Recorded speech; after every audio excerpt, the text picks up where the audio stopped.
It's a winter wonderland here at Mount Kailash, and we've got a big high pass to move today. Can't feel my fingers, can't feel my toes. Didn't sleep very well last night. A little bit high altitude, really just cold and miserable. I think the mountain is testing us, and we've got to fight back. And today's going to be a character building day, that's for sure. So, without further ado, let's get on the move and stop hesitating and procrastinating. We got a mountain to climb.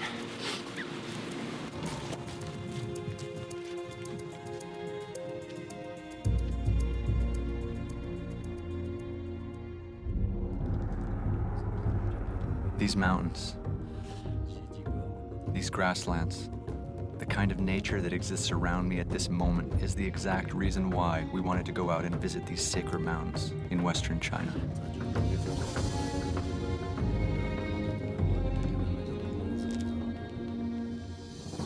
To show up at one of these sacred mountains and not really know or understand what we're about to engage in, and then just give yourself to the process, it's a real challenge. And it starts now.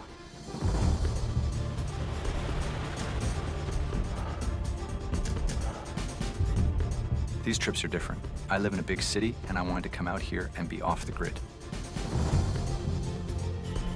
You know, we're walking, we're trekking, we're hiking, we've got yak caravans, we've got Tibetan guides. These things are crazy. Part of it is spiritual. I want to understand a little bit more about why these mountains are sacred.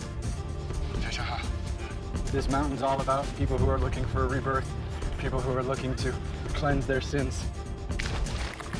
Don't do that at home. Oh. We're entering worlds of devotion. Oh, perfect, you're tough. Following in ancient footsteps. Yeah. Persevering, come what may. We've been walking in this thunderstorm, not entirely safe. Discovering where these walks will lead us.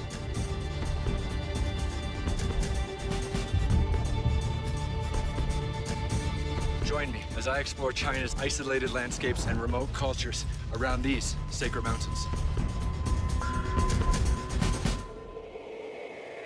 Rising high above the Tibetan Plateau is the most sacred mountain of all, Mount Kailash, home to deities of Hinduism, Buddhism, Jainism, and the ancient Tibetan Bon religion. Our gateway to this holy place is Lhasa, the capital of Tibet.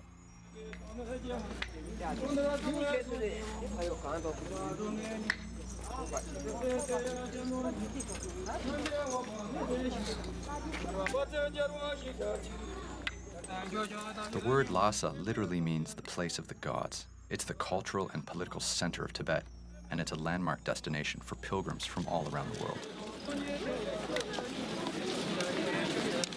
Fantastic light in the early morning. For over a decade, I've traveled extensively throughout China as a professional photographer, but this expedition will take me to a place I've never been before.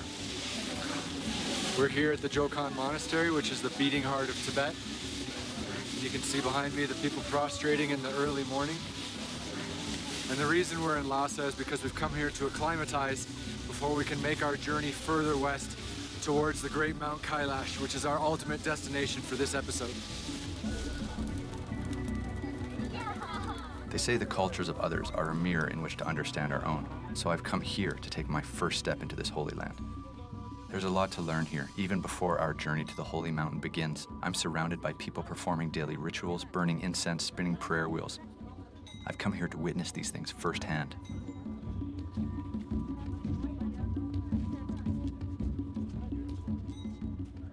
There's so much to experience here. Lhasa is an ancient city, but times are changing.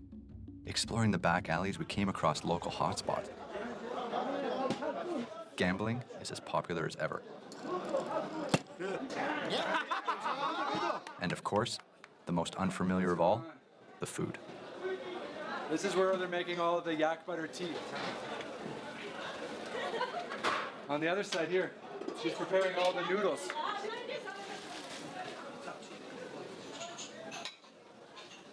It's not easy to find old, authentic places like these, so I got the help of a local, Doji, who introduced me to my first taste of yak meat. Excellent. Doji's also agreed to be our guide on our trek to Mount Kailash. I'm really excited. The Potala is behind me, and Kailash is ahead of me. And I can't wait to get on the plane. I want to get out into the wilderness. I want to test myself. I want to get up at the high altitudes. I want the hailstorms. I want the rainstorms. It's what I'm really looking forward to. So I really want to get out to Kailash and leave kind of this urban Tibetan life behind. From Lhasa, we're flying west to Ali and onwards to bathe in the holy waters of Lake Manasarovar. And then we'll be back up to begin our multi-day clockwise Kora, or circumnavigation, of the precious Jewel of Snows, Mount Kailash. We enter at 4,700 meters above sea level and steadily rise along the river until we reach the west face of Kailash. We swing around, camping at 5,000 meters, and then climb steadily past a sky burial site to the Drolma High Pass. At 5,600 meters above sea level, we'll be dealing with harsh cold and altitude sickness. If we make it through, we've got a gorgeous glacial stream and a downhill trek to complete our circuit. As we were flying into Ali, I caught my first tantalizing glimpse of Mount Kailash. I've been living in China for over a decade now, but I've still never actually seen the mountain. Until now. It's the unreachable jewel that I've never been able to grasp, and I can't wait to get onto the ground and touch it. Be ready for an adventure.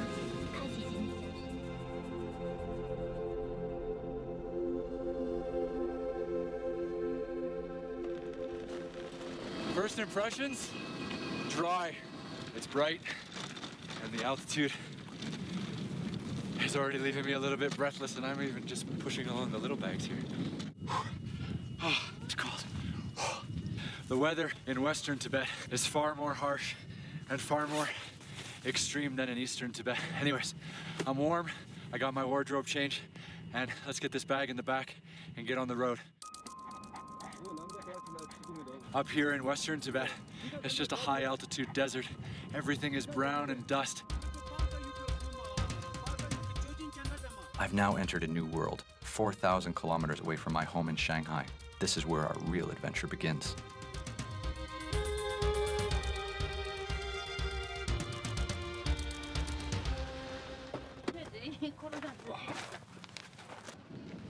So bright, so beautiful.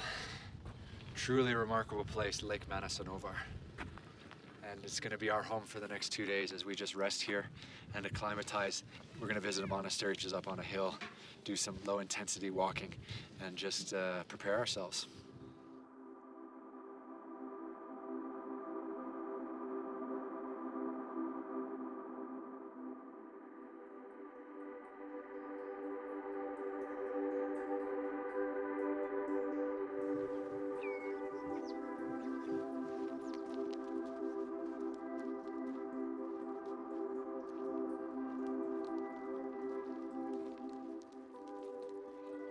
We just run into a group of Tibetan pilgrims that have come to make an offering at this monastery that we're about to visit. Tashidale. Bye-bye. Time to head on up and see what the view's like. The beautiful monasteries are always hard to get to. And it had probably the most stunning views of Lake Manasarovar I've ever seen in my life. And I would rank it as probably one of the top 2 or 3 places I've ever been in my life. It's just beyond words. How do you really describe this? Glacial lake is so clear. You can see hundreds of meters out. You can see the bottom. And Nepal is that way. India is right over there. Kailash, back that way. What a spot.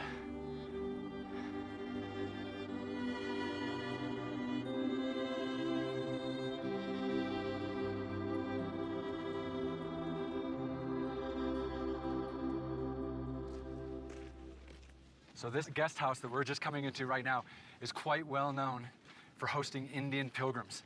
Wow, look at that. Very beautiful. Yeah. Hello. Hi. How are you? Good, How are you? thanks. Hi, my name is Ryan. Hi, Ryan Siva. Siva? Yeah. Nice to meet you. Hi. So what do you think of this place? This is the first time you've been? Yeah, it's my first time. I mean, this is picturesque. It's gorgeous lake, these incredible mountains of the Himalayas. Can't ask for anything more than that. And, where are you from? originally the United States. You're of Hindu faith? Hindu faith, yeah. So I feel I'm a representative of my family. And a lot of them would love to come out here, take a holy bath, do a circumambulation, but they can't for various reasons. And I feel blessed. Why don't we get a little closer to the edge and see what the temperature's really like? All right, let's... And I want to be very respectful to the Hindu faith as well. So if there's any kind of small ritual that people perform in the water, maybe you can introduce that to me. Yeah, you should do a full immersion. Full immersion? Full immersion. Okay. And most people, they put their hands together like in a prayer manner. And that's it. And then you can come right out. But you should do a full immersion. That's all right, I'm gonna get all my kit off and hop in. All right, sounds good. Okay. I'm gonna have to lie. It's cold. Okay. So. All right, Ryan, you're doing great. Okay. Thanks, guys. You guys don't look too. Go to swimming. Yeah, go swimming. Go for it. Oh.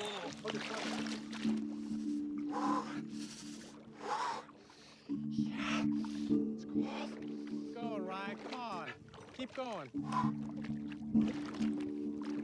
Ryan, you are crazy. There's a little rise here. It actually gets a little higher. I kind of feel like this is a good spot. Yeah, you can get on your knees. Yeah? Get on my knees. You gotta get a full immersion, so that means your entire head. Crazy. I just want to remind everyone that this water is ice cold.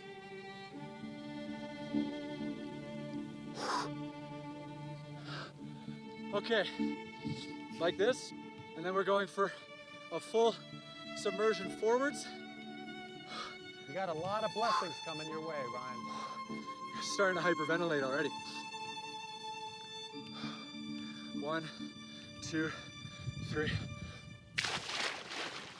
All right, Ryan. To be actually able to do that in and of itself is a blessing by Lord Shiva, who resides in Mount Kailash. Feeling incredibly cold, obviously, but it's invigorating. It's really powerful. Again, I have a huge respect for the faith that come out here and do this. And although I'm not one of them, it's really powerful. Really glad I did that.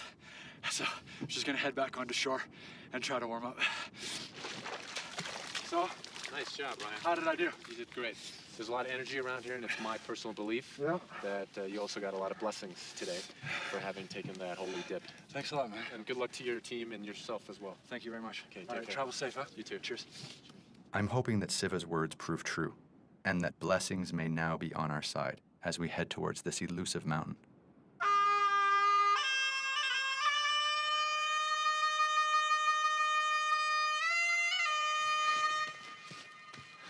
Fuck me, are you serious?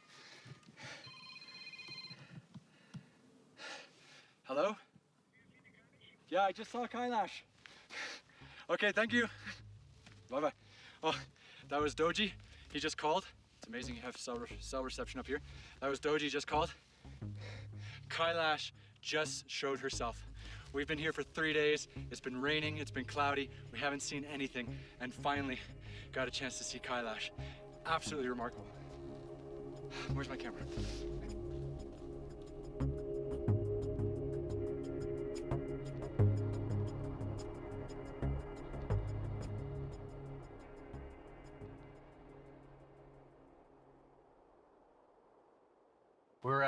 We're quite lucky tonight. We've got some nomad visitors who came to check us out, and they're gonna give the little guy a little taste of American diplomacy. A little Coca-Cola goes a long way for a smile. Nishihama, he like it? Yeah? Oh, here comes another. Tashadele. Tashadele. Wow, everyone's just coming to hang out with us tonight. Pretty awesome. Tashadele.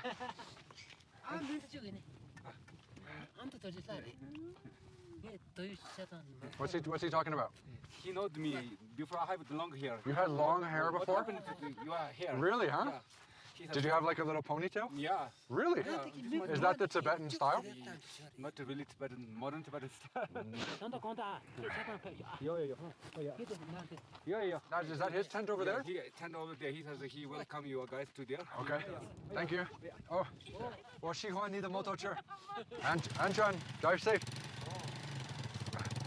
He's got just a basket of beer at the back here. I love that. He obviously just went into town to get a whole bunch of supplies. Oh, they're leaving. Bye-bye. Bye-bye.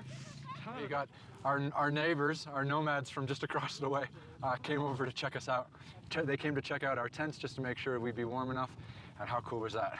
That's a Tibetan moment for you. Okay, I'm freezing.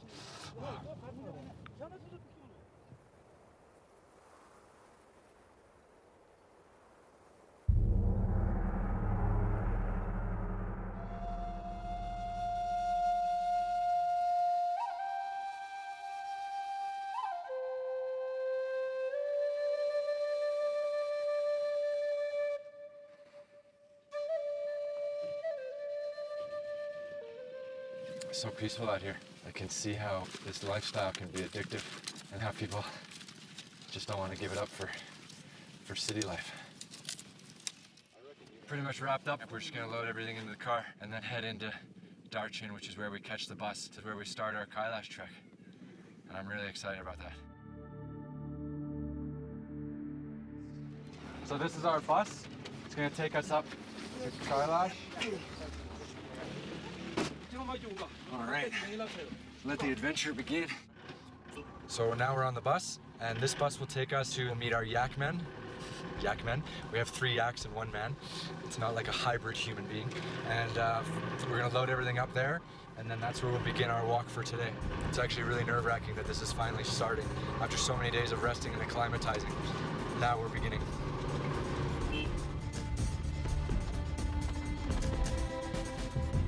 I've been all over China, and I've traveled through this part of Tibet 2 times now. And every time I keep thinking about Kailash, hearing about Kailash, and building myself up to go on this Kora. We just got our first glimpse of Kailash. It's really happening now. We're really there. This is awesome. Okay. So these are our porters. They're gonna help us carry all our stuff around the mountain. Here's one of our yak men. He has a bit of a gash over his eye. Horseman. Oh, he's the horseman.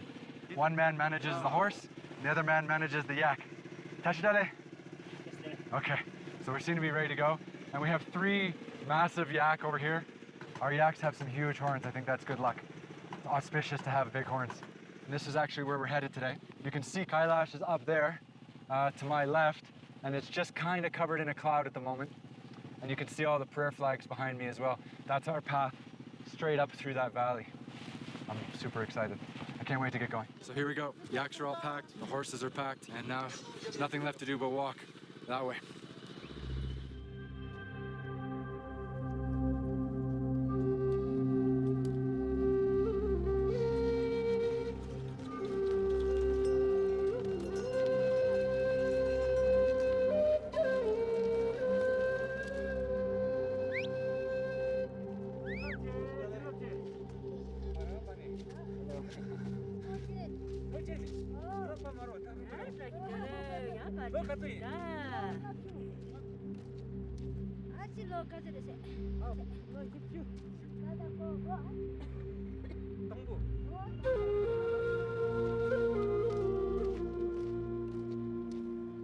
This walk that I'm doing, people have been doing it for thousands of years. I've got plenty of company around me, not just Buddhists and Hindu pilgrims, but also people of the Bon religion, which is said to have existed in Tibet even before Buddhism arrived from India.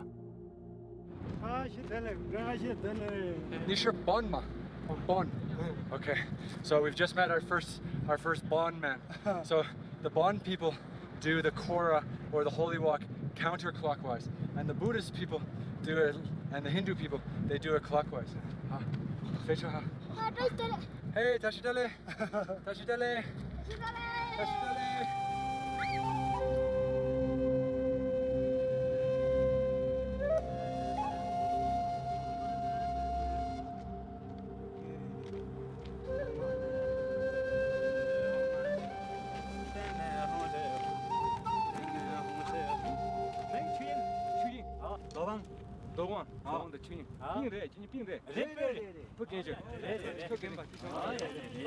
Oh yeah. We have brothers. Oh really? One is 32 years, one is 29 years old, They're coming from Getse, and this is their first day, and they do one day Kora. They do one day. One day The Kora. whole Kora. Whole Kora, yeah. Today evening or night they should be in Darshan. Wow, those guys are gonna do the Kora in one day. That is real fitness. Why are we so slow? I don't know. We had the foreigner, maybe, I don't know. Okay, let's keep moving.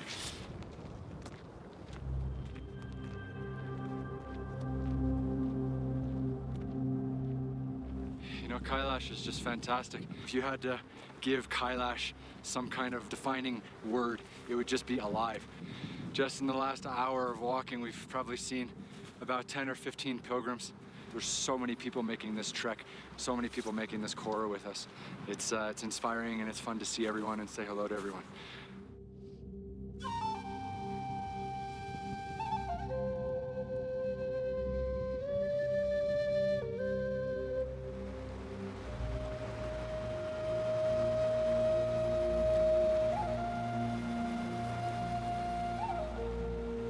What makes Mount Kailash so special is that the water flowing from its glaciers eventually joins the major rivers of South Asia, such as the Ganges, the Indus, and the Brahmaputra River.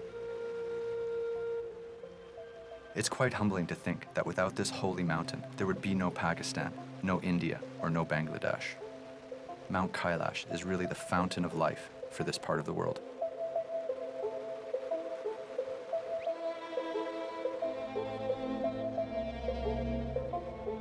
When I was planning the Sacred Mountains expedition, Kailash was always the wild card because I'd never been here before, because I wanted to come here for so long. And I think I'd really built up Kailash in my mind. And you know, being here today on day one, it's delivered on every level. Absolutely beautiful. Pinch me. It's stunning. Just stunning. Oh, let's keep moving.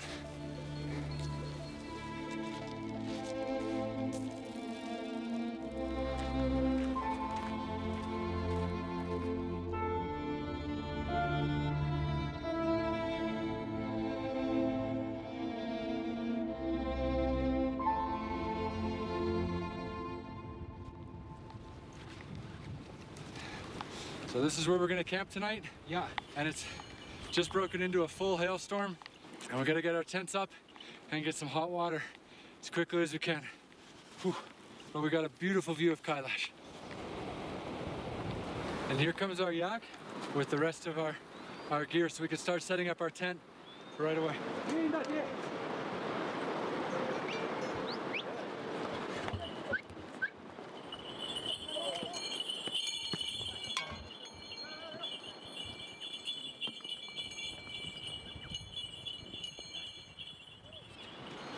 No tourist has any business going anywhere near a yak. You just gotta let the professionals handle it. Those things are crazy. We're really lucky. The hailstorm has just stopped. The sun has just come out. And now we gotta use this time to make our tents because the snow will come back for sure. We gotta be quick. I'm still trying to figure out why it took me 12 years to come to Kailash. When I first came to China in 2001, I had a list of things to see and do, and Kailash was at the top of that list, but I never made it. And since then, I've built up these massive expectations over the last 12 years about wanting to come here, to see Kailash, to do this holy trek or Kora around this magnificent mountain. And at this moment, I'm truly fulfilled. It feels incredible to be able to walk in front of the north face of Kailash like this.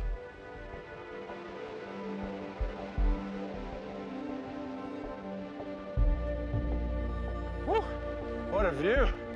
You can see the whole valley from here. Oh. I remember seeing Kailash portrayed as the central pillar of the world, the connection between our earthly existence and the infinity of the heavens. Standing beside it today, as an insignificant human being, it really takes your breath away. Hey Doji, how you doing, buddy? Kailash kitchen. You have to set up your tent and cook in between the hailstorms. Is that mutton or yak meat? Yak meat. Okay. We've got an incredible dinner tonight. Doji, our guide, is amazing. We've got pasta and authentic tomato sauce with yak meat in the tomato sauce, as well as green peppers, carrot, and some cabbage. Mix it all together, and so good. A hot meal was an incredible way to end a brilliant day. With anticipation, our attention turned to what was still to come.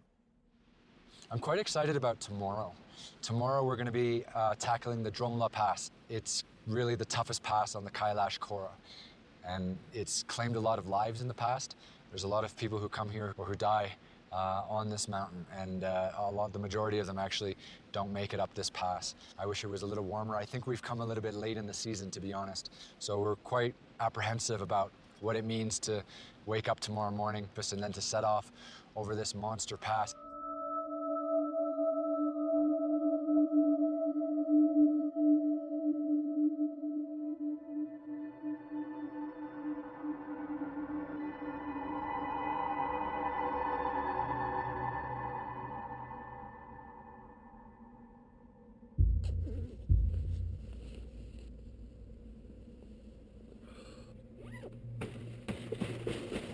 Seriously, there's snow everywhere.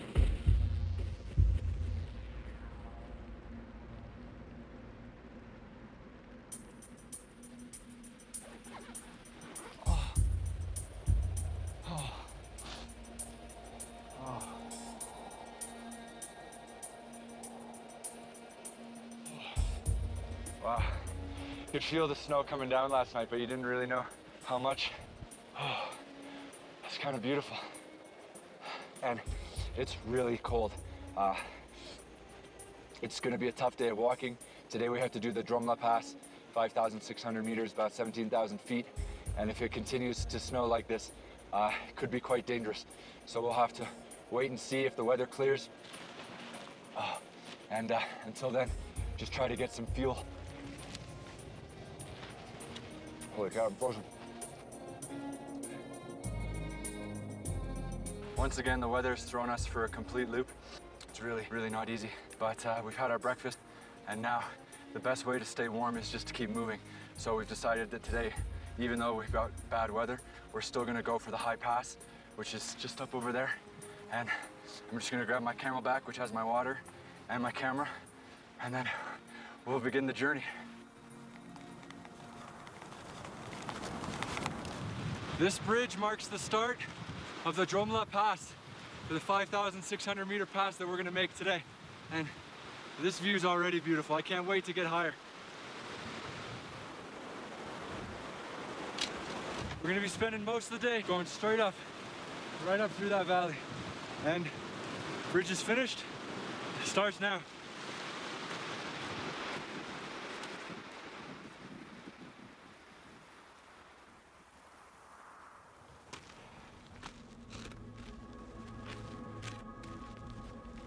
The Drolma Pass is really the toughest stretch on the Kailash Kora.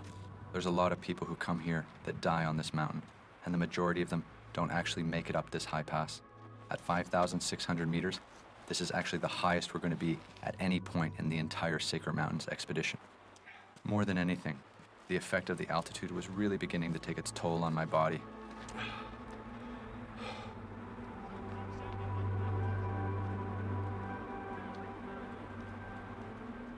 Making our way up, we found this platform on the edge of the mountain where people actually used to hold sky burials.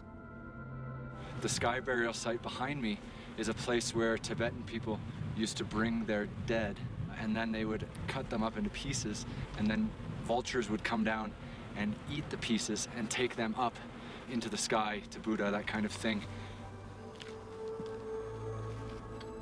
So you'll see all around me, there's some clothing and there's pieces of hair. And actually, they don't do sky burials here anymore because the vultures haven't been coming here for some reason for decades.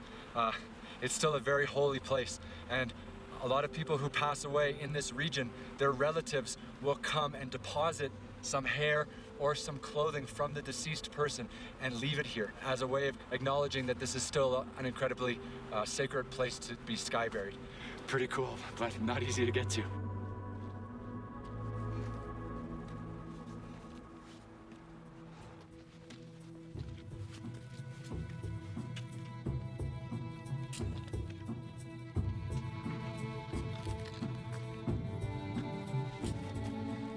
The whole concept of a Kora, or a sacred walk around a holy mountain, It's all about physical challenge, mental endurance, and pushing yourself to the limits. And Kailash probably represents that better than any other mountain. It's completely inhospitable here.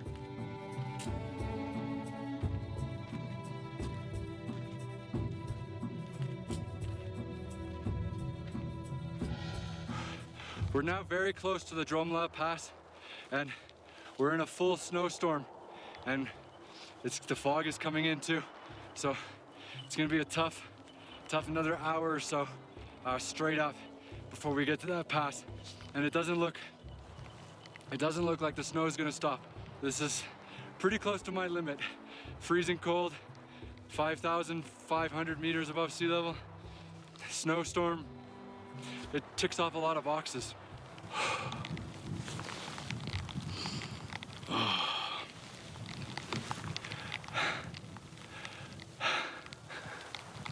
What are we doing out here? Who planned this? What are we doing in a snowstorm? We're literally like at the halfway point. There's no turning back. So with that in mind, let's continue on. And I found some friends and they're gonna power me through. Tashidale.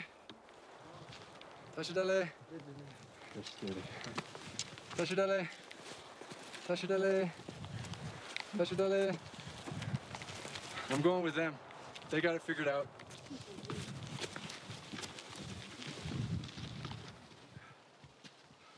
To continually walk up a mountain as it gets colder and as the snowstorm gets worse goes against all of your natural survival instincts. Here we are, walking into the teeth of the dragon. Woke up this morning in snow, knew the day was going to be challenging, but this has exceeded all expectations. We're at 5,600 meters above sea level, and these prayer flags mark the high pass, the Drolma Pass, which is the highest pass on the Kora, or the sacred walk, around Mount Kailash. The snowstorm has started up again. We still have a few hours to go until we can get down to a low enough altitude where we can camp safely. And this storm doesn't look like it's gonna stop, so we just gotta keep moving through it. I don't think I've had a more contradictory moment where you're so excited that you made the high pass, but you're so low because you're caught in the worst snowstorm you've ever been caught in and at a dangerous altitude.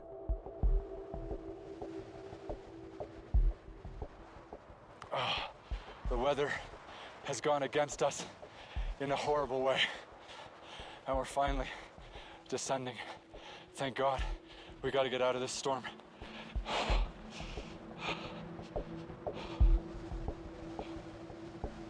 When you're walking, you're vulnerable. And when you're vulnerable, you can get killed. You're confronted with your own mortality and your own insignificance.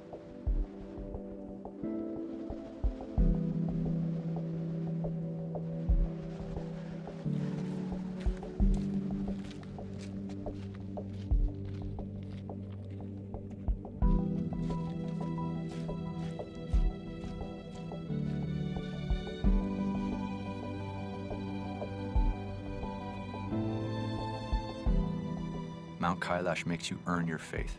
It makes you earn your spirituality. And I have great respect for this mountain.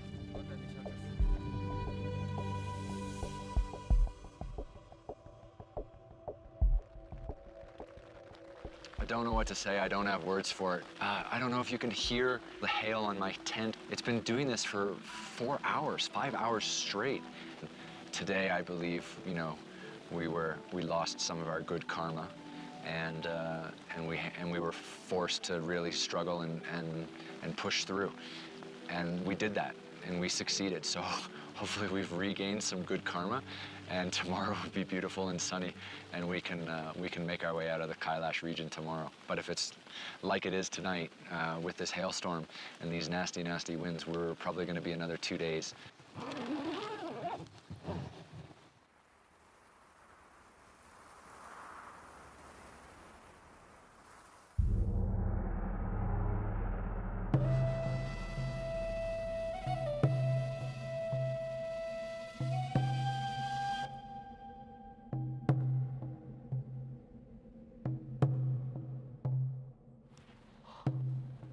God, like we woke up in Siberia.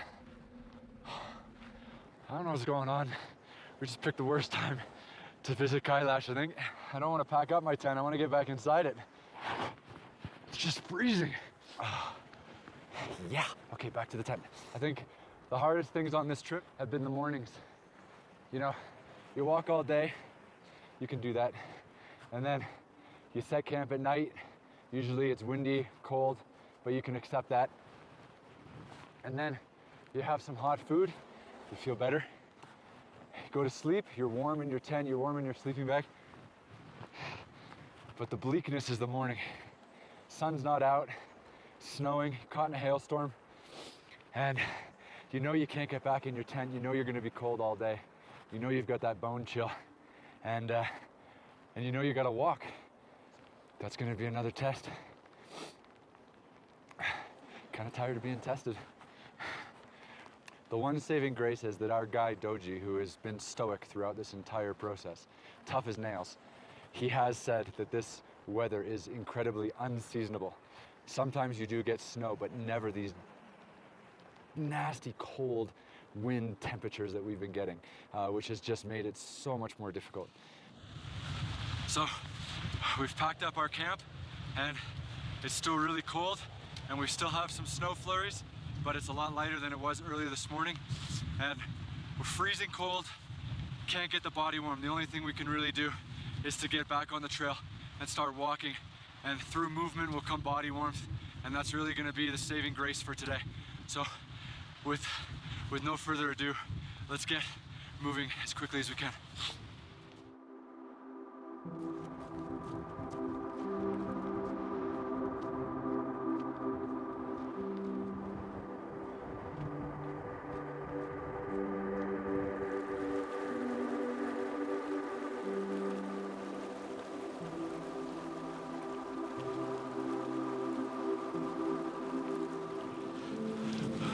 We've been walking for a few hours already from our camp this morning, and the snow's just not quitting.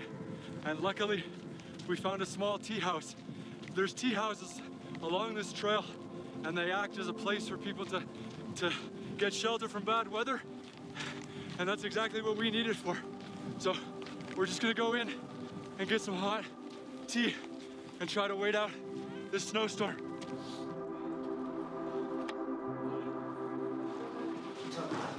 It's beyond cold. Oh. Let's sit down and get some hot water. Oh. Bye-bye. Oh. There they go. Back out into the storm. Tough guys, man. Tough guys. All right, let's get this guy shut. Let's sit down and get hot. It was so cold outside. The hailstorm just won't stop. So having a chance to catch your breath and get out of the storm and get some hot water is really a lifesaver.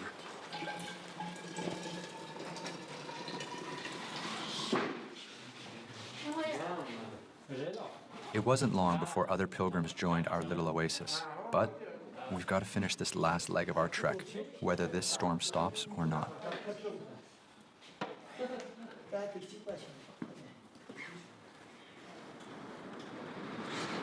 We've had our tea, we've warmed ourselves up. We're lucky. It looks like the snow has stopped. We're ready to get back on the road. So let's get moving.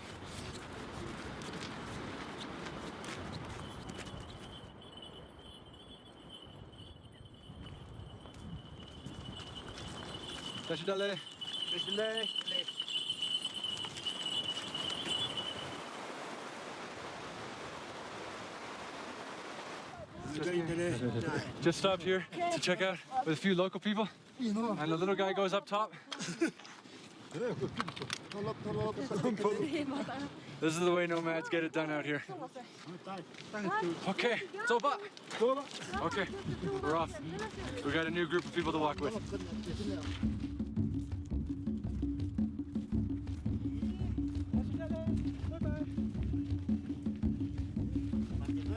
Awesome.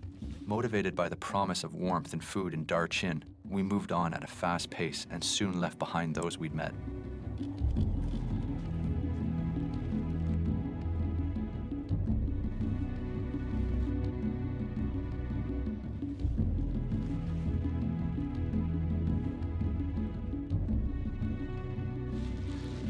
That's just so fantastic.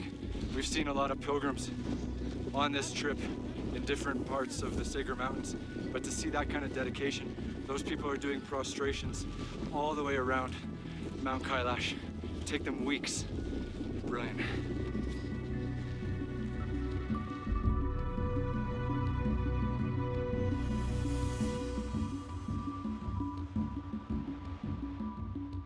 We've been walking along this river valley for hours, and finally we're coming to a huge bend in the river. And as a photographer, you always look for these moments, because this is probably the best chance of shooting all the way back up the river in a snowstorm with a beautiful kind of fog surrounding the mountains. So I've picked out my spot just down there next to that rock. So I'll just go down there and get a couple quick pics.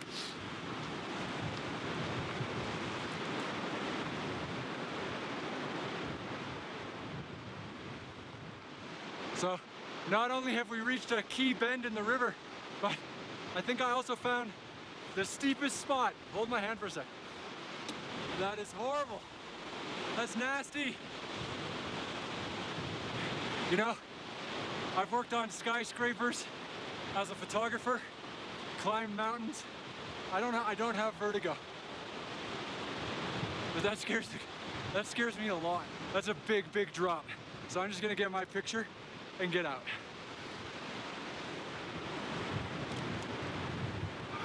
All right, great shot. Still snowing, deep drop, lots more walking to do.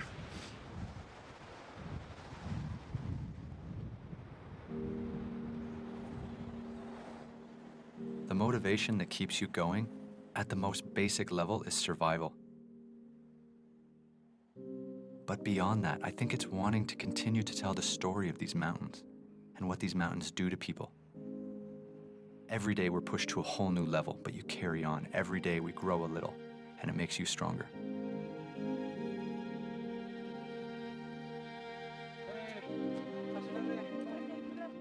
When I saw that green van there was a huge sense of satisfaction. Okay, all right. So, amazing. I just want to drop to my knees and collapse. I didn't know that this was the end of the trek. I didn't know that that truck could take us back to Darchin. This is the end of our journey around Mount Kailash. Doji, we did it. Mount Kailash, completed. Superman. How hard was that? Knowing that we've done it on our own 2 feet is hugely rewarding. We came in here having book knowledge about Mount Kailash, but we left really knowing the mountain. Mount Kailash has a great story to offer people. It's a short trek, but it's ruthless. And I'm not an overly spiritual person, but when you're pushed to your limits physically, it definitely makes you respect everything about life.